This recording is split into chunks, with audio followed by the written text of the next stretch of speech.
So recently, in this time of fitna, we have people of Ahlul Bid'ah claiming that Salafiyun they give certain rulers from a certain demographic their rights, as we know that rulers have rights over all of us, but we don't do the same to other rulers.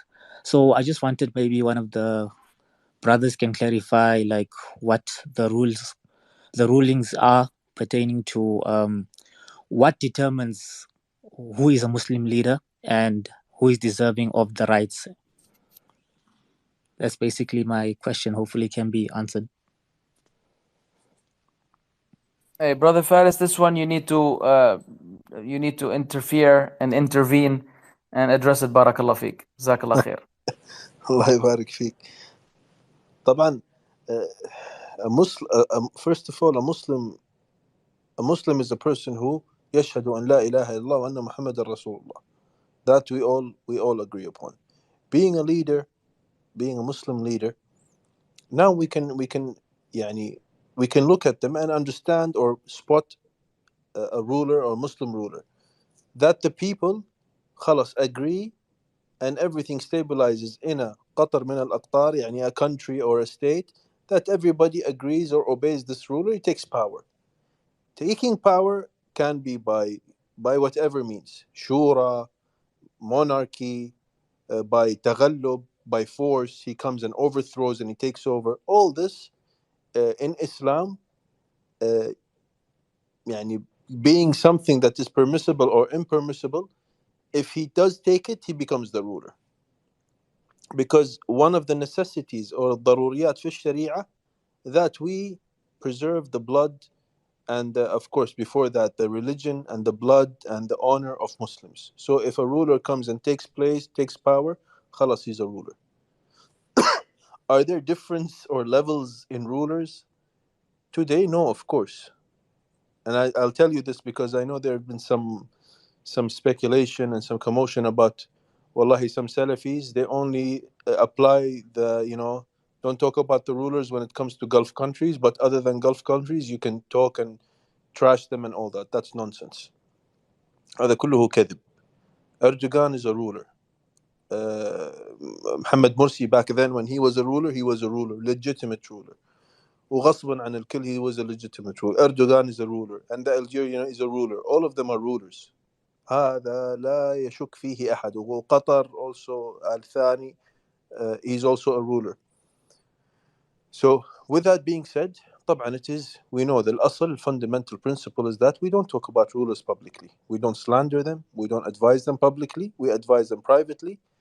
And if there is any munkar, anything like that, we criticize the munkar without mentioning the rulers.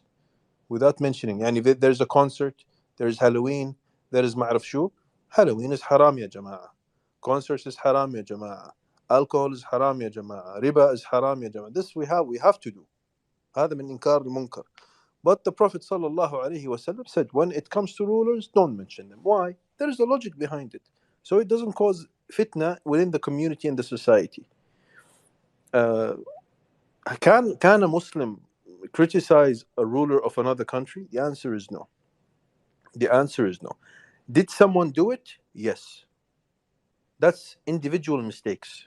Don't put it into religion, or it is permissible or anything like that.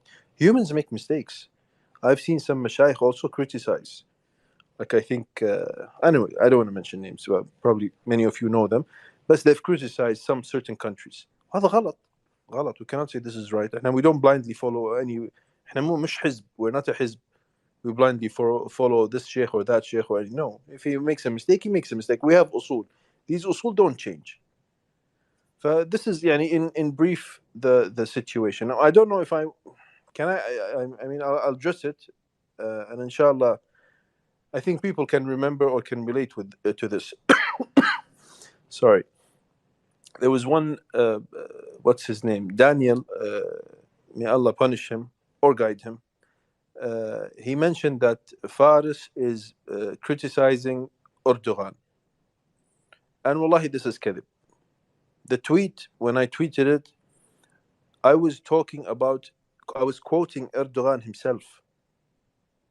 Yani it's not a criticism when you are quoting someone himself.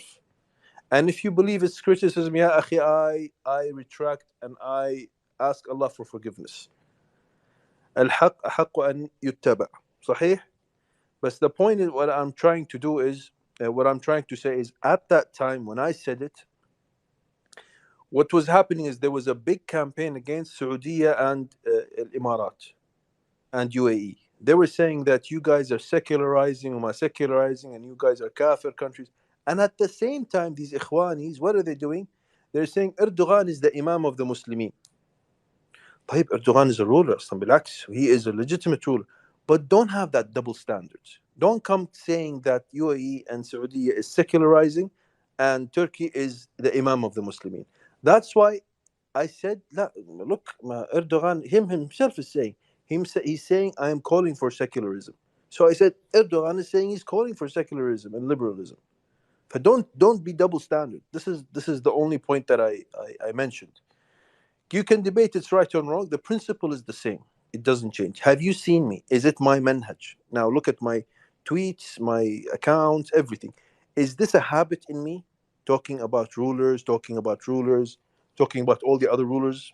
Or is that just one tweet that you saw? The answer is just one tweet. I challenge you. That's it. Nothing else. It's not my manhaj. It's not my habit. It's not something that I do.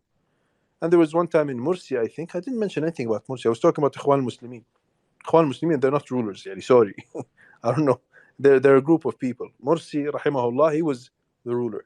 And he passed away, rahmatullah alayh. Lakin, Ikhwan Muslimin, they're not rulers, it's a faction. So it's a aqidah, it's a group, it's a sect. I can criticize them. Even if Mursi was the ruler, I can criticize Ikhwan Muslimin. So what? Wallahu ta'ala, I'm sorry I spoke too much. Barakallahu